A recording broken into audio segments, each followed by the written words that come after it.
BA first year political science first paper के students, unit first में पिछले lecture में हम व्यवहारवाद के विषय में पढ़ रहे थे और जिसमें हमने व्यवहारवाद के उदय के कारण, व्यवहारवाद की जो विकास और व्यवहारवाद को किर्कपैट्रिक और डेविड ईस्टन ने जिस तरह से विश्लेषित किया है, उसकी विशेषताएं बताई गई हैं, उसके विषय में हमने चर्चा की थी। आज हम देखेंगे व्यवहारवाद का मूल्यांकन, एवोल्यूशन ऑफ बिहेवियरलिज्म, और इसके मूल्यांकन में हम दोनों पक्षों पर चर्चा करेंगे। एक तो ये कि विभिन्न आलोचकों के द्वारा इसके विषय में क्या क्या आलोचनाएं की गई है, किस तरह से क्रिटिसिज्म किया गया है, इसमें क्या क्या कमियां हैं, और दूसरा पक्ष हम देखेंगे कि इसका महत्व क्या है, सिग्निफिकेंस इसकी क्या है। व्यवहारवाद में बहुत सारी कमियां बताई जाती हैं। एक तो ये कहा गया है कि ये अत्यधिक शब्दाडंबर से युक्त है, बहुत ही जो टर्मिनोलॉजी यूज़ हुई है वो कंफ्यूजिंग है और भ्रमित करने वाली है, कंफ्यूज़न पैदा करने वाली है। व्यवहारवाद के द्वारा अपनाई गई शब्दावली और इसके जितने शब्द हैं वो उसकी आलोचना होती रही है।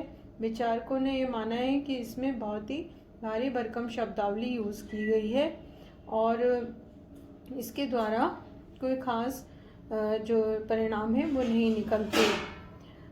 इसके साथ ही दूसरी आलोचना ये की जाती है कि राजनीतिक व्यवहार की जो धारणा है वो भी गलत है। व्यवहारवादियों का मानना है कि राजनीति विज्ञान में संस्थागत अध्ययन की जगह व्यवहार परक अध्ययन किया जाना चाहिए, मानव के व्यवहार का अध्ययन होना चाहिए। लेकिन ये व्यवहारवादी ये भूल जाते हैं कि मानवीय व्यवहार सदैव परिवर्तनशील है और जिस तरह साइंस में ठोस, द्रव्य और गैस जैसे चीज़ों का अध्ययन होता है, मानवीय व्यवहार उस तरह का व्यवहार नहीं है। सजीव मानवीय व्यवहार के अध्ययन को करना वैज्ञानिक आधार पर इतना संभव नहीं है क्योंकि उसका व्यवहार निरंतर परिवर्तनशील है और जब भी कोई व्यवहारवादी आधार पर निष्कर्ष निकाला जाता है तो कुछ समय में वो परिवर्तित भी हो जाता है। तो इसलिए ये धारणा ही गलत है। आलोचक ये भी मानते हैं कि राजनीति विज्ञान विशुद्ध विज्ञान नहीं है। विशुद्ध विज्ञान जिस तरह से फिजिक्स, केमिस्ट्री या बायोलॉजी जैसे विषय होते हैं उन्हें हम विशुद्ध विज्ञान के रूप में देखते हैं, गणित जैसे विषयों को। लेकिन राजनीति विज्ञान में उस तरह का विज्ञान बनाना संभव नहीं है। व्यवहारवादी ये भूल जाते हैं कि प्राकृतिक विज्ञान और राजनीति विज्ञान के तथ्यों में अंतर है।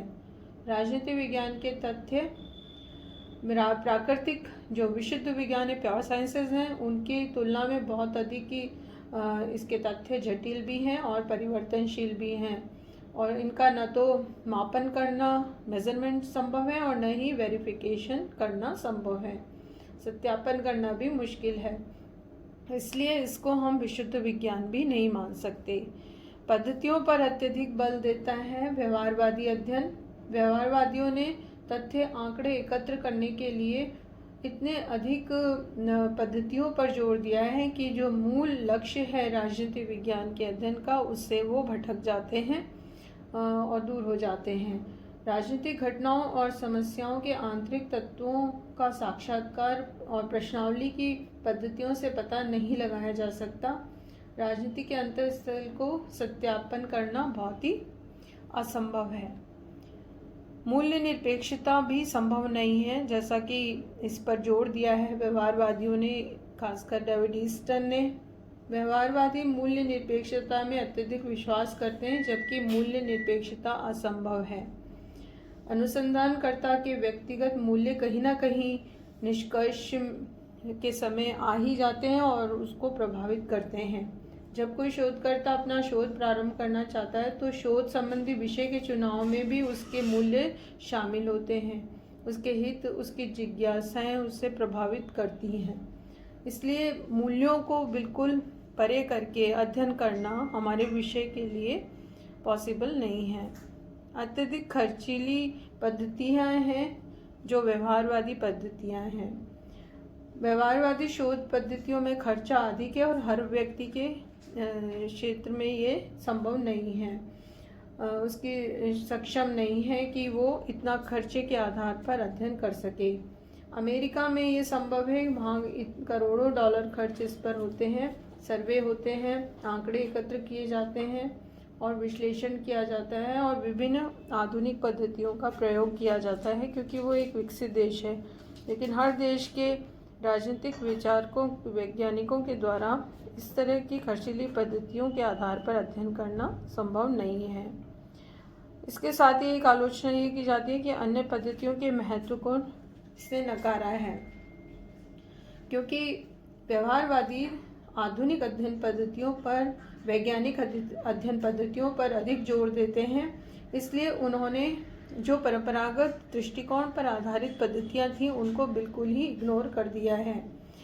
ये इस तरह का अध्ययन विषय को संपूर्ण अध्ययन प्रदान नहीं करता और जहाँ हम क्या हो रहा है ये पढ़ते हैं तो ये भी आवश्यक है राजनीति विज्ञान में कि क्या हो चुका है, क्या होना चाहिए। ये सब तीनों ही पक्ष, भूत, भविष्य और वर्तमान, इन तीनों का ही अध्ययन हमारे विषय के लिए आवश्यक है।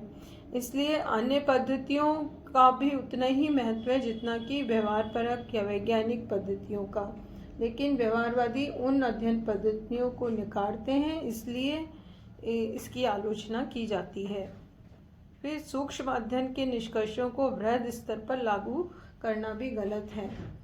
जो सूक्ष्म स्तर के यानी माइक्रो जो अध्ययन है उनको उन्होंने जो मैक्रो अध्ययन है उस पर अप्लाई किया है और इस तरह के अध्ययन को करना उचित नहीं है, क्योंकि जो सूक्ष्म आधार पर किए गए अध्ययन हैं वो हर समय व्यापक आधार पर लागू किए जाएं और वो सही हों ये ज़रूरी नहीं है।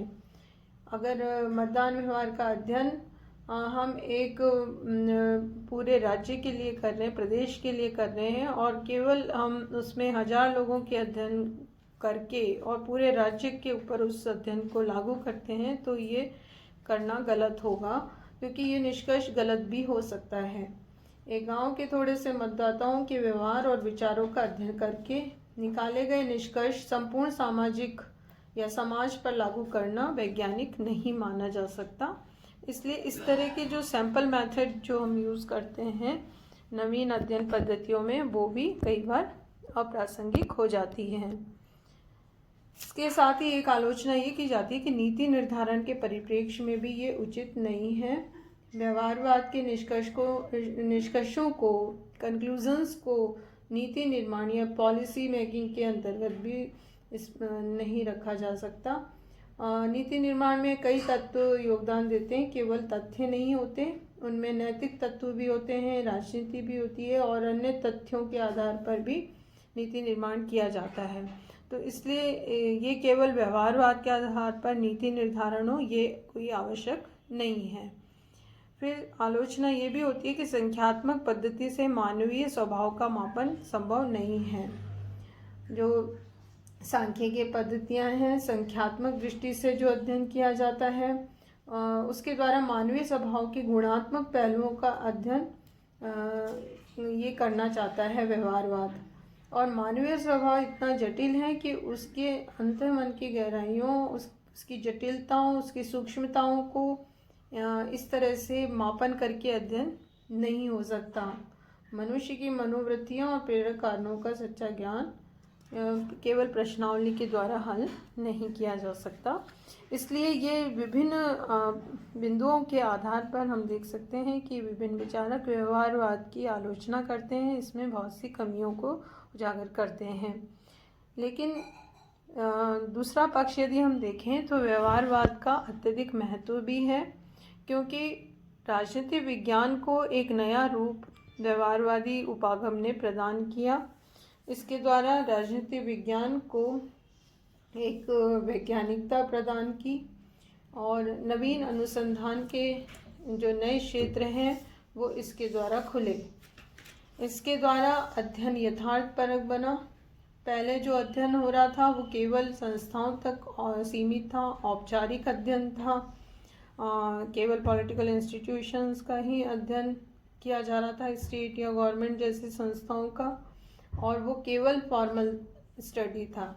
लेकिन जो व्यवहारवादी अध्ययन है, इसने विश्लेषण, मूल्यांकनात्मक अध्ययन, अवलोकनात्मक अध्ययन जैसे पद्धतियों पर जोर दिया, तुलनात्मक अध्ययन पर जोर दिया, जिसके द्वारा इसकी उपयोगिता अत्यधिक बढ़ी और विषय को अनुभवपरक अध्ययन बनाते हुए वैज्ञानिकता प्रदान की। ये जो व्यवहारवाद है वो व्यापक दृष्टिकोण पर जोर देता है।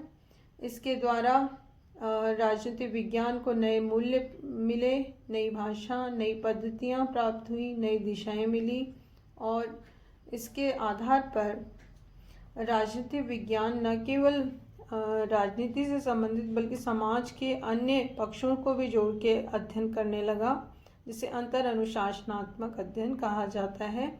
इससे विषय की में जो विषय वस्तु है उसमें और स्पष्टता आई और इसको व्यवहारिक और वैज्ञानिक बनाया। साथ ही व्यवहारवादी अध्ययन ने विषय को व्यवहारिक और यथार्थ अध्ययन पर आधारित किया, जो कि पूर्व में नहीं था, और ये केवल एक वर्णनात्मक अध्ययन तक ही सीमित विषय था। लेकिन इसने विषय को नवीन अध्ययन पद्धतियों, वैज्ञानिक अध्ययन पद्धतियों के आधार पर अधिक व्यवहारिक और यथार्थपरक बनाने पर जोर दिया और विषय का विस्तार हुआ। इस प्रकार इसका महत्व अत्यधिक रूप में हम हमारे विषय में देखते हैं और इसीलिए विषय को राजनीतिक विज्ञान नामकरण भी प्राप्त हुआ। लेकिन इस विषय के व्यवहारवादी अध्ययन की अपनी कुछ सीमाएं हैं, लिमिटेशंस हैं, और हीज़-यूलाउ, सिबली, मीहान, इन्होंने कुछ इसकी सीमाएं बताते हुए स्पष्ट किया है कि व्यवहारवाद को हर परिस्थिति में और हर राजनीतिक घटनाक्रम में अप्लाई नहीं किया जा सकता। केवल कुछ विशिष्ट परिस्थितियों और घटनाओं को ही हम व्यवहारवादी आधार पर स्पष्ट कर सकते हैं। फॉर एग्जाम्पल मतदान व्यवहार यानी वोटिंग बिहेवियर, जिसको हम व्यवहारवादी उपागम के द्वारा स्पष्ट कर सकते हैं। इसके अलावा कुछ राष्ट्रीय, अंतर्राष्ट्रीय, प्रादेशिक समस्याओं को भी व्यवहारवादी अध्ययन के द्वारा किया जा सकता है। इसलिए हर विषय वस्तु को केवल व्यवहारवाद के द्वारा ही अध्ययन किया जाए, ये आवश्यक नहीं है और ये संभव भी नहीं है।